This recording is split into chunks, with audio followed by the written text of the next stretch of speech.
Hello, c'est Frédéric Austruy.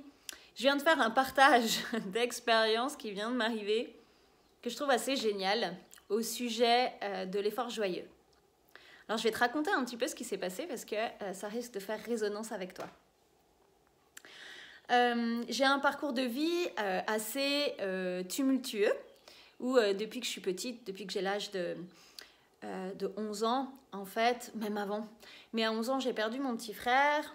Et puis derrière ça, ma mère est tombée dans l'alcoolisme, j'ai eu des beaux-pères qui ont été violents, j'ai subi l'abus et le manque, et puis j'ai accompagné plusieurs personnes, dont mon père, ma mère, mon petit copain dans le cancer, vers la mort, entre autres. Il y a plein d'autres expériences en fait que j'ai vécues, mais c'est surtout que ce qui m'a aidé à dépasser tout ça, c'est la rencontre de la spiritualité, c'est vraiment le développement de ma spiritualité sous différents angles.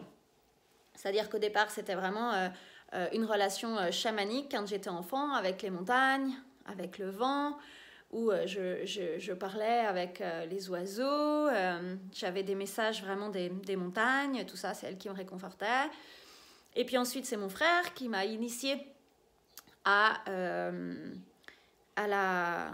au monde invisible, en fait, où pendant 10 ans, j'ai communiqué avec lui, puis il m'a emmené un petit peu dans ces espaces-là.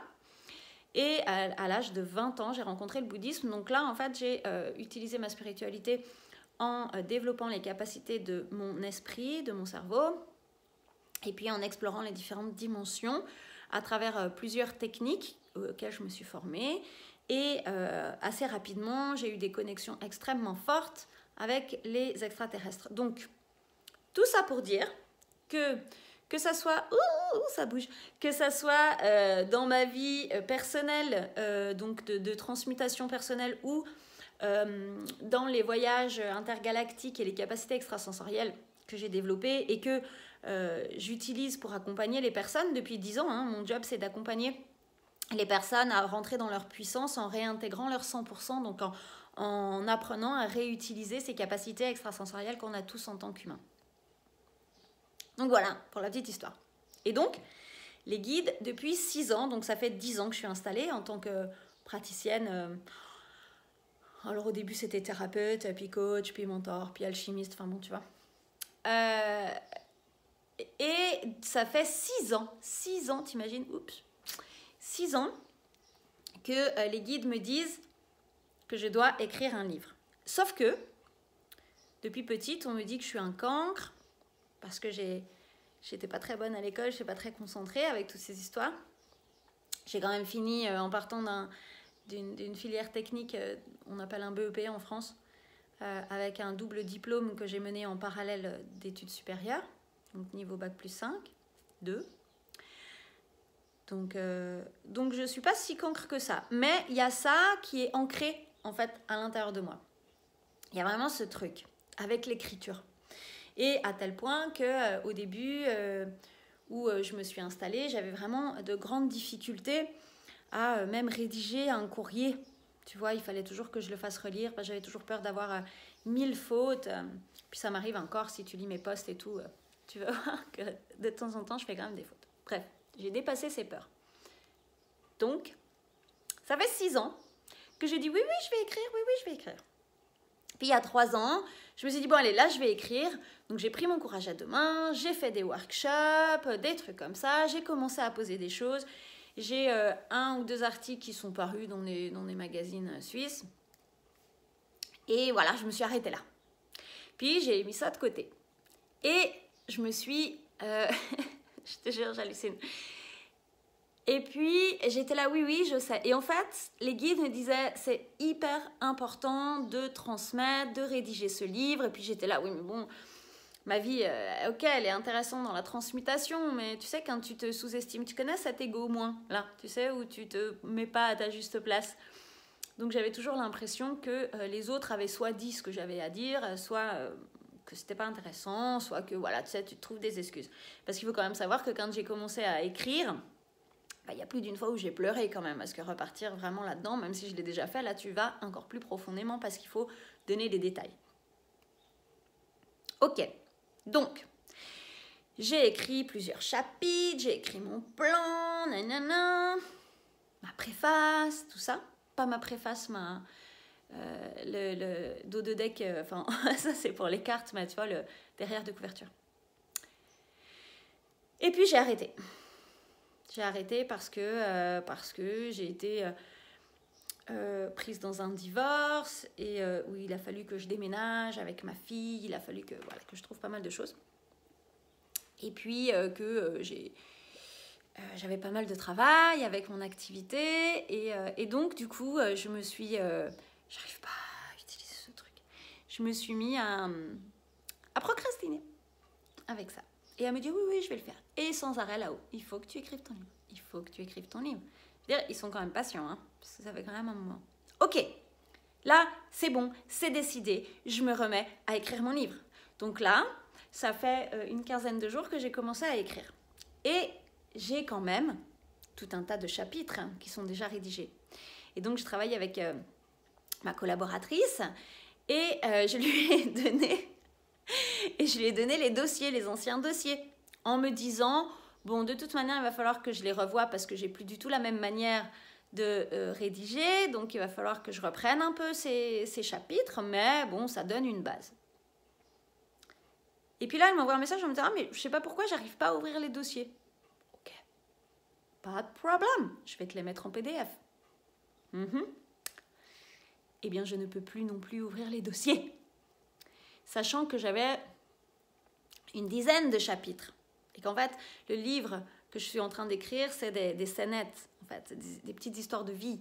Donc, il va y avoir une quinzaine ou une vingtaine de chapitres comme ça.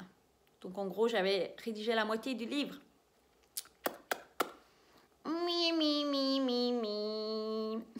Tu sais, comme dans les mangas, cette petite mouche là qui passe derrière. Ok. Qu'est-ce que je fais ? Je vais commencer par prendre une grande respiration et par rire, parce que c'est moi qui ai créé cette situation, en fait. En disant qu'il fallait que je réécrive les choses, bah voilà, là, l'univers m'a dit « All right, c'est le moment de tout réécrire. » Ok. Et en fait, l'autre truc, c'est développer l'effort joyeux. Et l'effort joyeux, dans le bouddhisme, c'est vraiment ce qu'on appelle... C'est cet effort que tu fais en voyant le résultat. En fait, dans le bouddhisme, on l'utilise pour tenir le plus longtemps en méditation ou pour faire les pratiques qui sont des pratiques très très longues et qui demandent beaucoup d'engagement et qui demandent de se dépasser, en fait. Et donc, du coup, tu fais ça pour les bénéfices que ça va apporter à tous les êtres. C'est ça l'effort joyeux. Ou pour les bénéfices que ça va t'apporter à toi. Et donc, du coup... j'ai vraiment envie de te partager ça, cet effort joyeux, parce que, en fait, je suis hyper en joie. Je suis hyper en joie parce que c'est vraiment comme si, quelque part, le fait que ces dossiers, je ne puisse plus les ouvrir, ce qui me vient en tête, c'est next step. C'est, ok, là, je vais vraiment écrire avec toute la vibration de toutes mes dimensions à l'intérieur de chaque mot. Et plus juste une petite fille qui raconte une histoire qui l'a fait souffrir. Et là, je suis certaine que les mots vont pouvoir toucher vraiment ton âme, vont pouvoir toucher les personnes qui ont besoin, en fait, de cette énergie. Parce qu'en fait, ce qui est important dans le mot, c'est pas le mot, c'est son énergie. Avec l'énergie avec laquelle il a été écrit. Avec laquelle, toi, tu étais... en canalisation ou... Pardon, ça me fait lâcher des trucs. Ou bien, comme tu étais toi. Ah oui, et puis pour l'anecdote quand même, j'avais commencé à réécrire, donc j'ai des nouveaux textes. J'avais commencé à réécrire et puis la semaine dernière, non, j'adore la vie. La semaine dernière, je me disais, oh là là, il faut que je me remette à écrire et puis je procrastinais, je trouvais plein d'excuses. Et en fait, on est allé à la plage, j'habite à l'océan. Eh bien, figure-toi que sur la plage, en marchant, je me suis arraché le dessous du pied. J'ai un stigmate, comme si j'avais exactement au même endroit que le clou de Jésus, tu vois. Et en fait, ça a duré 2 jours, je pouvais plus marcher, ça me faisait hyper mal alors que c'est un petit bobo. Hein. Et que d'habitude, comme j'ai la capacité à régénérer mes cellules, ça dure pas très longtemps. Eh bien, ça s'est arrêté lorsque j'ai repris à écrire. Donc, mon message pour toi, c'est lorsque tu as une guidance, fais-la. Arrête de procrastiner. Et quand c'est dur, plus c'est là où tu dois aller. Parce que c'est là où il y a ta force. C'est là où il y a toutes tes beautés. C'est à cet endroit que tu dois partager, en fait, ton énergie, ton amour au monde. Et développe l'effort joyeux en regardant toujours le positif de ta situation et en regardant où tu veux aller derrière. Voilà, je te partage ça énorme ce matin. Je t'invite à t'abonner, à partager. Et si tu veux aller plus loin, il y a le coaching 5D où je t'apprends à réintégrer l'humain. Enfin, je t'apprends rien du tout en fait. Juste, je te transmets les clés, les tips et moi, mon parcours, ce que j'ai vécu pour redevenir un humain 100%. Un humain qui gère sa magie, un humain qui utilise sa magie dans le monde matériel pour générer ce dont il a envie. Je te fais des bisous, plein de love et à tout bientôt.